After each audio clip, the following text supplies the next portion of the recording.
നമസ്കാരം. K R ഗൗരിയമ്മയുടെ ഓർമ്മകൾക്ക് 3 വർഷമാണ്. ബ്രസീലിൽ ലുല തിരിച്ചെത്തിയിട്ട് 1.5 വർഷം കഴിയുന്നു. ഇന്ത്യയിലെ തെരഞ്ഞെടുപ്പ് അവസാന ഘട്ടത്തിലേക്ക് എത്തുമ്പോൾ കർഷകരുടെ വോട്ട് ഉറപ്പിച്ചിരുന്നുവെങ്കിൽ എത്രയോ അനായാസം തനിക്ക് ജയിച്ചു കയറാൻ കഴിയുമായിരുന്നെന്ന് നരേന്ദ്രമോദി ചിന്തിച്ചു തുടങ്ങി.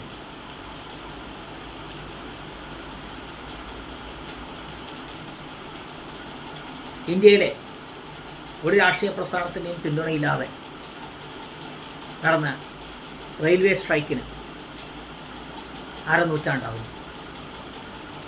അത്തരമൊരു ഘട്ടത്തിലാണ് നമ്മൾ രാഷ്ട്രീയത്തിലെ ആദർശത്തിൻ്റെ അല്ലെങ്കിൽ ആദർശമില്ലായ്മയുടെ വെച്ചുമാറലിനെ കുറിച്ച് സംസാരിക്കുന്നത്.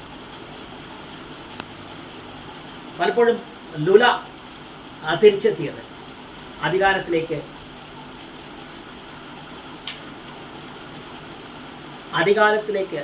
ലുല തിരിച്ചെത്തിയത് ബ്രസീലിയൻ ജനതയുടെ അവരുടെ സാമ്പാ താളത്തിൻ്റെ, അതിലെ നൈസർഗികതയുടെ, അതിലെ സർഗാത്മകതയുടെ, അതിലെ നന്മയുടെ, അതിലെ സഹാനുഭൂതിയുടെ തെളിവായി.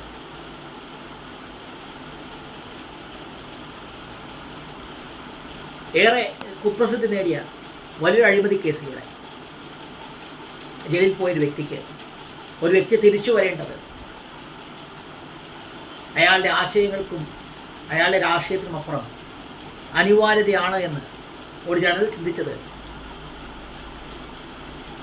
ആമസോണിന് വേണ്ടിയായിരുന്നു. മാധവ് ഗാഡ്ഗിലിനെയും പശ്ചിമഘട്ടത്തെയും അറിയാത്ത മലയാളിയുടെ പൗരബോധത്തെ നമ്മൾ അവിടെയാണ് വിശകലനം ചെയ്യേണ്ടത്. ഒരു വിശുദ്ധനല്ലാഞ്ഞിട്ടും രാഷ്ട്രീയത്തിലെ സാമ്പത്തികമായ ജീർണതകൾക്കെല്ലാം കൂട്ടുനിന്നിട്ടും ഒരു ഏകാധിപതിയാവാൻ ശ്രമിച്ചില്ല എന്നതിൻ്റെ പേരിലോ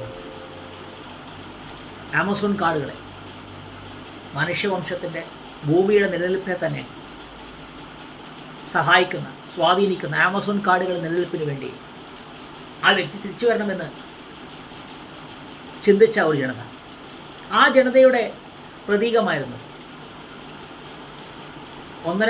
ഒരു പതിറ്റാണ്ട് മുമ്പ് വരെ, അല്ലെങ്കിൽ ഒരു പതിറ്റാണ്ട് മുമ്പ് RMP എന്ന രാഷ്ട്രീയ പ്രസ്ഥാനത്തെ വിജയിപ്പിച്ച മലയാളി.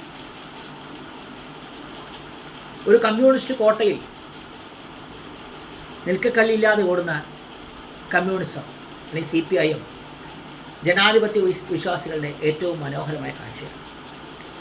പക്ഷെ അതിന് മലയാളി തിരഞ്ഞെടുത്തത് കമ്മ്യൂണിസത്തോട് ചേർന്ന് നിന്നിരുന്ന, കമ്മ്യൂണിസ്റ്റോട് കലഹിച്ച് അത് ആശയപരമാണോ വ്യക്തിപരമാണോ എന്ന് വ്യക്തമായി അറിയാഞ്ഞിട്ട് പോലും ഒരു ആശയത്തോട് അല്ലെങ്കിൽ ആ രാഷ്ട്രീയ പ്രസ്ഥാനത്തോട് കലഹിച്ച് വന്നതിൻ്റെ പേരിൽ കൊല്ലപ്പെട്ട ഒരു വ്യക്തിയെ വിജയിപ്പിച്ചുകൊണ്ടാണ്, മരണാനന്തരം ആ വ്യക്തിയെ വിജയിപ്പിച്ചുകൊണ്ടാണ് മലയാളി ഇപ്പോൾ ഈ നിമിഷം അല്ലെങ്കിൽ 1.5 വർഷം മുമ്പത്തെ ആ ബ്രസീലിയൻ ജനതയെ ഓർമ്മിപ്പിച്ചത്.